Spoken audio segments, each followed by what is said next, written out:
अस्सलाम वालेकुम एवरीवन। पहला जो इडियम हमारे साथ है that is costs an arm and a leg. Costs and arm and a leg, इसकी इंग्लिश मीनिंग की बात करें that is something very expensive. Something very expensive, कुछ बहुत महंगा, कुछ बहुत महंगा। इसकी आइडियोमेटिक लैंग्वेज है costs an arm and a leg. Sentence में यूज़ करते हैं that is that designer bag costs an arm and a leg.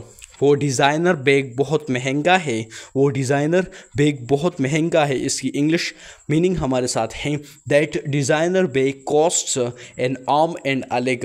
यहाँ पर भी इसका मतलब बहुत महंगा है, समथिंग वेरी एक्सपेंसिव। जो इडियम हमारे साथ है that is burn the midnight oil. Burn the midnight oil, इसकी इंग्लिश मीनिंग है that is to work late into the night. To work late into the night, रात गई तक काम करना, मतलब रात देर तक पढ़ाई करना या काम करना। इसकी English burn the midnight oil. Burn the midnight oil, इसको हम सेंटेंस में यूज़ करते हैं that is she burned the midnight oil to complete her assignment. उसने अपना असाइनमेंट मुकम्मल करने के लिए रात गए तक मेहनत की। उसने अपना असाइनमेंट मुकम्मल करने के लिए रात गए तक मेहनत की। She burned the midnight oil to complete her assignment. उसने अपना असाइनमेंट मुकम्मल करने के लिए रात गई तक मेहनत की। Next idiom we have that is cry over spilled milk. Cry over spilled milk, इसकी इंग्लिश मीनिंग की बात करें that is to be upset over something that can't be changed. किसी गुजरे हुए नुकसान पर अफसोस करना को आइडियोमेटिक लैंग्वेज में हम कहते हैं क्राई ओवर स्पेल्ड मिल्क। किसी गुजरे हुए नुकसान पर अफसोस करना। To be upset over something that can't be changed, that mean that happen in the past. इसको हम सेंटेंस में यूज़ करते हैं that is there is no use crying over spilled milk.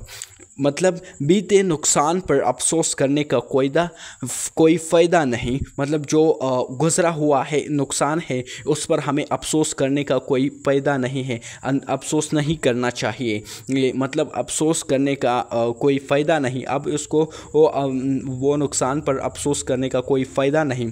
Next जो हमारे साथ है that is for we have that is devil's advocate.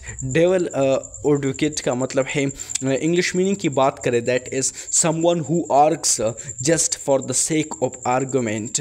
someone who argues just for the sake of argument, इसकी Urdu meaning है that is जानबूझकर मुखालिफत करने वाला। जानबूझकर मुखालिफत करने वाला डेवल्स एडवोकेट। ये हमारे साथ आइडियोमेटिक लैंग्वेज है, जानबूझकर मुखालिफत करने वाला आइडियोमेटिक लैंग्वेज है डेवल्स एडवोकेट। इसको हम सेंटेंस में यूज़ करते हैं that is he played devil's advocate to challenge the idea. उसने ख्याल को चैलेंज करने के लिए जानबूझकर मुखालिफत की। He played devil's advocate to challenge the idea, उसने उस ख्याल को चैलेंज करने के लिए जानबूझकर मुखालिफत की। नेक्स्ट जो हमारे साथ है that is hit the sick.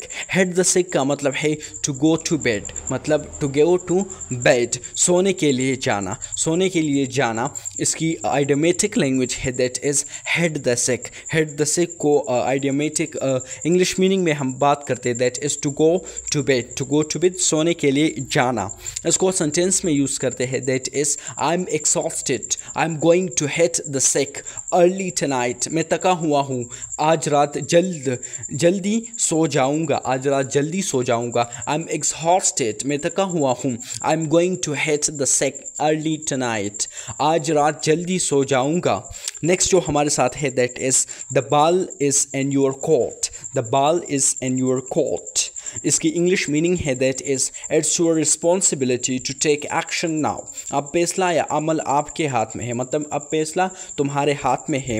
Now the decision is in your hand, it's your responsibility to take action now, मतलब अब ये तुम्हारी जिम्मेदारी है कि आप इस पर एक्शन ले, अमल करें। को सेंटेंस में यूज़ करते हैं that is I have done my part, now the ball is in your court. मैं अपना काम कर चुका हूँ। I have done my part मेरा शेयर, मेरा हिस्सा। Now the ball is in your court, अब फैसला आपके हाथ में है। अब now the decision is in your hand.